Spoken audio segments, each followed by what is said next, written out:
waaw man fi ñu ma mën a dégloo c'est la donc sur ma chaîne YouTube Grégoire Omnisport boo tapee Grégoire Omnisport rek. donc dina gën a nekk donc dina affiché wu ci kaw. donc la référence a été bien établie. donc mën nañu aussi donc sur Instagram j'ai un compte Instagram Grégoire Omnisport et une page Facebook Grégoire Omnisport mais c'est la chaîne YouTube qui est beaucoup plus active. Mondial Sport, leader de l'équipementier au Sénégal, vous présente ses offres spéciales en cette fin d'année 2020. Donc déstockage, 3 blousons à 30 000 francs, 2 blousons 25 000, un blouson ou bien un sous-vêtement à 15 000 francs, 2 maillots floqués à 20 000 francs, sous-vêtements à 20 000 francs, livraison gratuite. Vous avez les sous-vêtements du Paris Saint-Germain, du Barça, de vos clubs préférés, maillot plus masque à 10 000 francs. Ne vous le faites pas raconter avec Mondial Sport. Équipez-vous en toute sportivité. Contactez le 77 059 99. Bonjour à tous et à tous, bonjour à tous les suiveurs et à tous les inconditionnels de Grégoire Omnisport. Donc Ganindjaï, Warul Tid, Warul Ragal. N'oubliez pas de vous abonner et de partager les vidéos. Nous, mois de décembre, mois réveillon. Donc il faut que Aliou se réveille par rapport au choix tactique qu'il prend, par rapport au positionnement des joueurs. Joueurs li ñu fóor seen club Aliou da ko war a xool jëm leen ko footballoo seen fii ci équipe nationale du Sénégal, sinon il va diminuer le rendement de certains joueurs. C'est le cas de Krépin Diatta. Krépin Diatta, c'est le très haut niveau, 9 buts en 15 matchs de Jupiter League. Krépin Diatta a fait une première partie de saison exceptionnelle. Donc, du top 2 matchs de double. Donc ça c'est très clair. Donc, Krépin Diatta, il a augmenté son efficacité. Maintenant, Krépin Diatta, là, moi, attiré attention. Krépin Diatta, avec le Sénégal, il joue milieu relayeur ou bien donc meneur de jeu. Mais avec Bruges, Krépin Diatta joue sur les ailes. C'est un attaquant excentré. Donc Krépin Diatta, il est un attaquant comme Sadio Mané, Ismaïla Sarr, Diao Baldé Keita, ñoom Opanguet.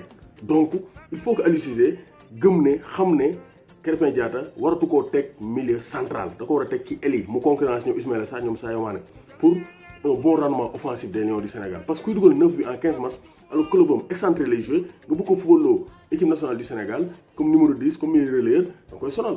Face au Brésil, il a bien joué, mais il vient très loin chercher les balles. Face à la Guinée-Bissau, à Bissau, il n'a pas brillé parce que il joue comme un milieu défensif. Donc il ne joue pas à son poste, alors qu'il a des atouts à faire valoir en attaque. Donc Krépin Diatta, c'est un attaquant. Te loolu Amdi Faye yàgg na koo wax.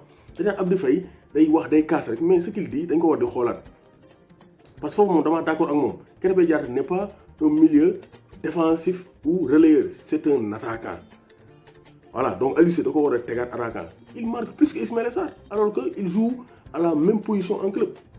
Donc noo koy ñëwee fii di ko football au milieu relayeur.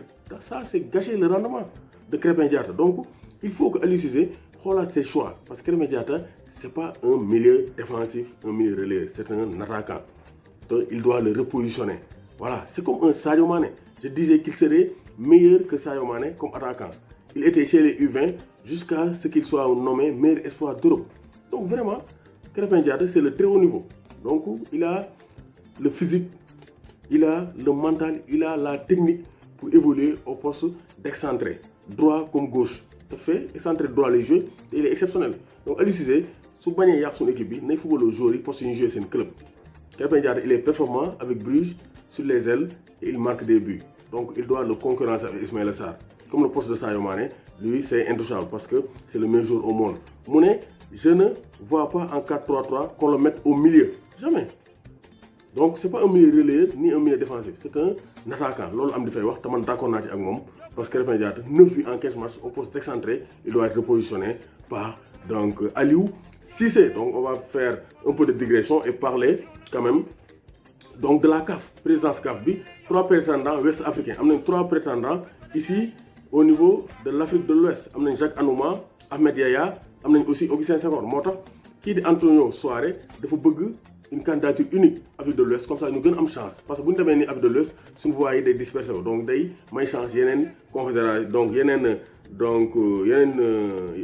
fédération yi sud-est wala fédération du nord maghrébien yi ñu mën ñoo gagner. Mais bu defee candidature unique l'union fait la force, la devise de la Belgique. Donc Afrique de l'Ouest nañ gën am chance pour mën a diriger le football africain. Moo tax Antonio Souaré donc wax na ci ba Augustin Senghor dem na Côte d'Ivoire jaale seen président fédération bi gaañoon Diallo ak aussi gis na aussi donc Anouma waxtaan xool yan modalité la ñuy def pour mën a def candidature unique. Donc ça c'est une très bonne nouvelle pour la candidature d'Augustin Senghor. En tout cas si Augustin Senghor est investi ñu ngi koy ñaanal mu gagner donc vraiment ce titre donc de président du football africain. C'est-à-dire le président de la CAF, Malick Touré aussi, ils vont tout faire pour que Augustin Senghor devienne le premier Sénégalais à diriger le football continental. Jaraaf dañ ko dóor Teungueth FC dafa nul 0-0. Vraiment le football sénégalais est en dents de scie. Football sénégalais bi doxul, football local bi doxul. Augustin Senghor nag muy bëgg a jël football africain mais xanaa xam ne football local bi doxul. Voilà, comme ban bilan lay yóbbu équipe nationale mën na ko yóbbu mais football local moom ça ne marche pas parce qu'en Afrique les clubs sénégalais ne représentent pas grand-chose. Ça c'est très clair et ça c'est très déplorable. Doomu Gaynde Njaay warul tiit warul ragal.